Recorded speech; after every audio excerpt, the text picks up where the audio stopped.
15절입니다. 백성들이 메시아를 보고 기다렸으므로 요한을 혹 그리스도신가 생각을 했습니다. 요한이 광야에서 힘있게 회개를 외치고 물세례를 베풀고 그러고 있으니 사람들이 이분이 우리가 기다리던 메시아인가. 아무튼 백성들이 지금 상당히 기다리고 있습니다. 메시아를 기다리고 있는 거죠. 그만큼 내적으로 외적으로 가난한 상태라고 할 수가 있겠습니다. 때가 됐다는 거죠. 때가 됐다는 걸 뭘 말하느냐. 사람들의 마음속에 가난이 싹 틀 때 극한 가난이죠. 하나님, 이웃을 보나 내 자신을 보나 우리는 희망이 없습니다. 하나님, 우리는 사로잡혔습니다. 어찌할꼬 하는 탄식이 터져 나올 때 그때가 기회입니다. 그때까지 주님이 기다리신 거죠. 이제 때가 되었습니다. 그런데 사람들이 6개월 먼저 한 이 세례 요한을 혹시 저분이 우리가 기다리던 메시아가 아닌가 그런 생각을 할 때였습니다. 그러니까 요한이 16절입니다. 나서서 모든 사람에 대해서 많은 사람에 대해서 이렇게 대답을 합니다. 내가 아니다 이 사람들아. 나는 물론 너희에게 세례를 베풀지만 나보다 능력이 많으신 이가 오시나니 나는 그의 신발을 끈을 푸는 것도 감당하지 못한다. 그는 성령과 불로 너희에게 세례를 베푸실 것이다. 그리고 손에 키를 들고 자기의 타작마당을 정하게 하사 알곡은와 곡간에 들이고 쭉저이는 끄이지 않는 불에 태우실 것이다. 그 외에 여러 가지 말로 백성들에게 좋은 소식을 전했더라는 겁니다. 네, 요한은 사실의 신분과 사명을 잘 아는 거죠. 그래서 그리스도를 증거하게 됩니다. 자기는 주님보다 먼저 주님의 길을 예비하기 위해서 보낸 사람이다. 라는 거죠. 자기의 사역은 주님의 길을 예비하는 것. 백성들로 하여금 사람들로 하여금 하나님 앞으로 가게 하는 일, 그 정도에 지나지 않는다는 겁니다. 그런데 그가 증거한 그리스도가 중요한 거죠. 그리스도는 어떤 분입니까? 성령과 불로 세례를 베푸시는 분, 그리고 손에 키를 들고 자기 타작마당을 정하게 하는데 알곡은 모아 곡간에 들이고 쭉정이는 끄지지 않는 불에 태우시는 분, 심판의 주입니다. 그렇죠? 십자가 부활의 주뿐만이 아니고 구속의 주일 뿐만이 아니라 심판의 주님이 되는 거죠. 언제 심판하십니까? 이미 주님이 초림 때 심판이 되는 거죠. 사탄 마귀, 인간을 지배하고 있는 사탄 마귀, 그의 영향력이 자기의 욕망이라는 건데 그걸 하나님께서, 그걸 예수님께서 머리를 깨뜨리시고 심판하시는 겁니다. 그러나 종말에 오셔서, 그러니까 예수님의 초림과 재림은 이게 뭐 동시적이라 이렇게 보시도 좋습니다. 종말에는 오셔서 심판하시는, 의인과 죄인을 이제는 심판하시는 주님으로 오실 것이다는 겁니다. 그 외에도 그리스도에 대한 많은 이야기들이 있습니다. 여기 누가는 다 밝히지 않았습니다. 19절부터 쭉 보면은 이런 세례 요한의 활동 때문에 많은 백성이 세례를 받습니다. 예수도 세례를 받으시고 기도하실 때에 하늘이 열리면서 성령이 비둘기같이 그 위에 강림하십니다. 그러면서 하늘로부터 소리가 들렸습니다. 하나님이 직접 증언하시는 거죠. 기다리고 있다가 이제 하나님께서 증언하십니다. 뭐라고 증언하시냐? 너는 내 사랑하는 아들이라 내가 너를 기뻐하노라.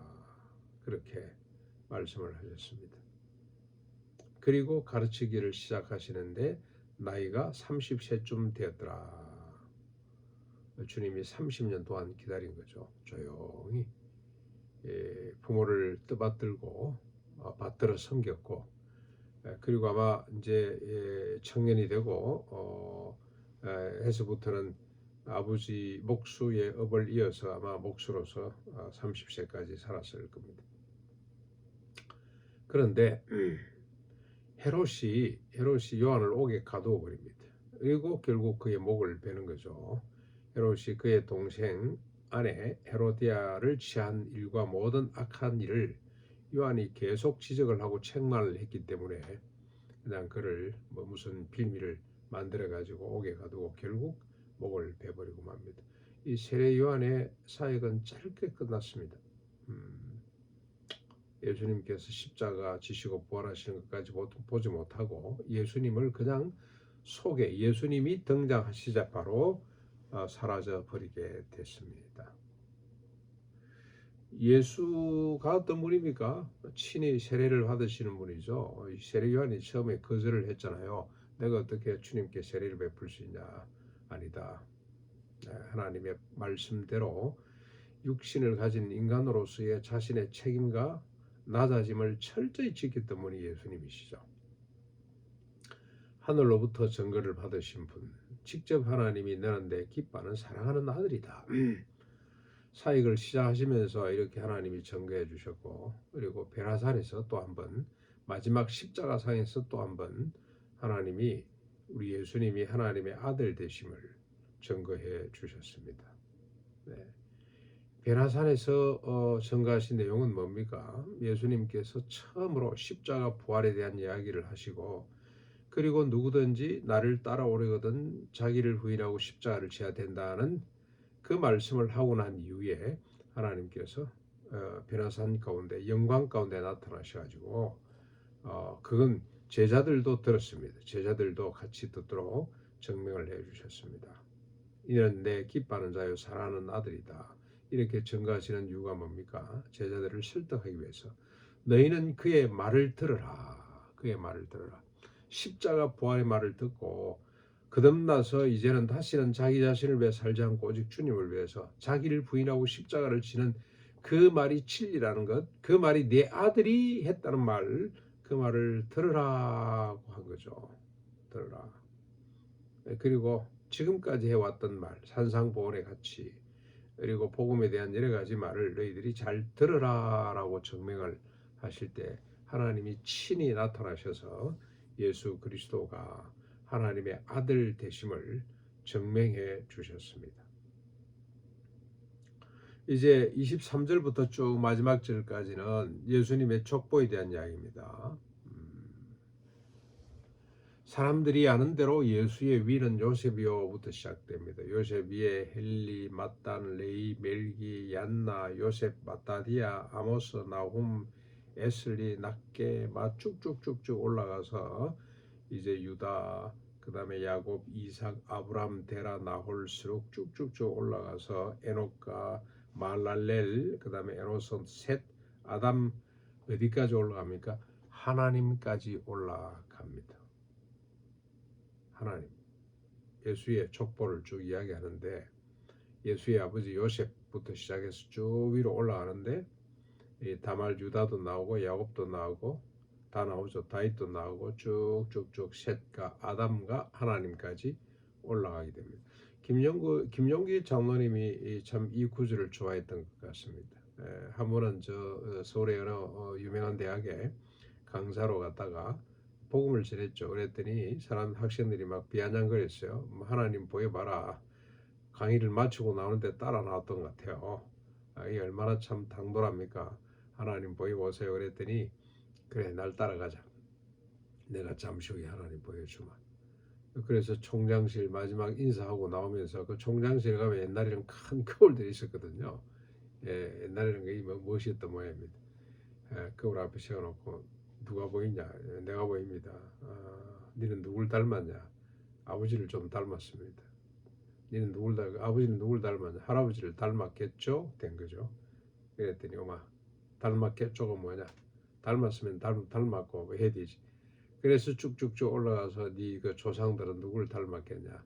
하나님을 닮았단다. 하나님이 인간을 창조하셨단다. 니를 보니 하나님을 보는 것 같구나. 니 참 잘생겨 보니까 하나님이 잘생기신 것 같다. 그래서 그 농담 같습니다만 그런 이야기를 했는데 오늘 여러분 한번 보십시오. 이게 지금 예수 그리스도가 인간의 몸을 타고 나는데 인간의 몸이 결국 누구로부터 납니까? 하나님께로부터 났다는 겁니다. 그러니까 우리가 하나님과 서로 한 몸이죠. 한 몸. 제가 우리 부모의 몸을 타고 나는 것처럼 그래서 우리 부모들과 하나인 것처럼 우리 자식이 우리 몸을 타고 나오는 것처럼 그렇죠. 우리가 인간이 하나님과 하나구나 하는 사실을 우리가 깨닫게 됩니다. 그래서 예수님이 인간의 몸을 입고 이 땅에 오신 것도 우리가 예수 믿음으로 말미암아 하나님과 몸으로 하나 된다는 것도 이게 신비로운 말입니다만은 현실적인 이야기죠. 영적 현실입니다. 이게 얼마나 감사한지 알 수가 없습니다. 굳이 주님께서 인간의 혈통을 타고나셨는가는 우리가 이런 질문을 할 수가 있는데 약속 때문에 그렇죠. 아브라함에게 약속하셨고 다윗에게 약속하셨고 숱한 믿음의 조상들에게 약속을 해왔습니다. 그렇죠. 약속을 해왔어요. 그런데 재밌는 것은 여러분 이 예수님의 족보를 보면은 아주 재밌는 몇 가지를 발견할 수 있는데 그 중에 하나가 여러분 보아스가 나오죠. 보아스는 오벳을 낳죠. 누구와 사이 오벳을 낳습니까? 룻입니다. 이방 여인, 모압 여인 룻. 그 바로 위에 살몬이죠. 살몬. 보아스의 아버지가 살몬인데 이 살몬은 누구와 결혼을 해서 보아스를 낳습니까? 기생 라합입니다. 여리고 성에 있던 이방 여인입니다. 그렇죠? 그리고 쭉 좀 더 올라가면 유다는 베레스를 낳는데 이 베레스는 자기 며느리였던 다말을 통해서 낳았어요. 그러니까 이 세 여인 내 특징이 하나 있습니다. 인간적으로 볼 때는 뭐 이해가 잘 안 되는 부분이 있습니다만은 기생이기도 했고 그 다음에 또 뭐 보아서 발치에 가서 들어눕기도 하고 그 다음에 자기 며느리였기도 했고 며느리가 시아버지를 속여서 아기를 놓은 거 아닙니까? 그렇죠? 근데 특징이 뭡니까? 부족하지만 하나님의 약속을 사모하고 기다리는 자들입니다. 하나님의 언약을 생명처럼 소중히 여겼던 사람.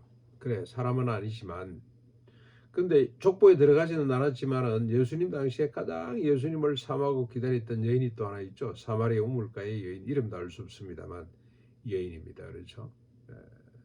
자신의 부족을 알고 사모하는 하나님의 약속을 생명처럼 붙드는 자들을 통해서 주님은 역사하시고 주님은 오신다는 겁니다. 새 여인이 이를 잘 증명해 주고 있습니다. 네, 여기 이름이 나오는 사람들, 우리가 잘 아는 사람들의 한 가지 특징이 뭡니까? 다 부족한 인간들이죠. 그러나 자신의 부족을 넘어서 하나님을 바라보는 사람들, 그 사람들을 통해서 주님의 구원의 역사가 이어져 갔고 구원의 역사가 펼쳐졌구나. 인간이 할 수 있는 일, 해야 할 일은 뭡니까? 하나님의 약속, 구원의 약속, 하나님의 나라의 약속을 믿고 사모하면서 기다리는 것. 이게 우리가 할 수 있는 유일한 일입니다. 여러분, 예수님께서 약속하신 바 하나님, 삼위일체 하나님께서 약속하신 바 구원이 아직까지 우리에게 성취되지 않았죠. 하나님의 나라가 아직까지 우리의 삶 가운데 나타나지를 않습니다. 특별히 하나를 이야기하면 자기 부인 십자가를 지는 거 이거 100% 우리께 아직 안 되는 것 같습니다. 그러나 하나님이 약속하신 것으로 우리가 추호도 흔들림이 없이 믿고 바라보는 것이 참된 믿음입니다. 산상보온의 삶의 모습이 성령의 9가지 열매가 내 자아상이라는 거, 자기를 비우고 낮추고 버리게 되는 그리스도의 마음을 온전히 품고 실천하는 것, 이게 하나님이 약속한 바죠. 이걸 믿고 기다리는 것이 참된 믿음이고 참된 영성입니다. 반드시 내 속에 나타날 것을 믿고, 왜? 하나님이 시작한 일이기 때문에 하나님께서 이루실 거라고 믿고 기다리면서 우리가 기뻐하고 감사하는, 그러면서 어느덧 내가 그런 삶을 살고 있다는 것을 발견하고 하나님께 영광 돌리는 이런 믿음의 삶을 오늘도 이어갈 수 있기를 주님의 이름으로 축원합니다.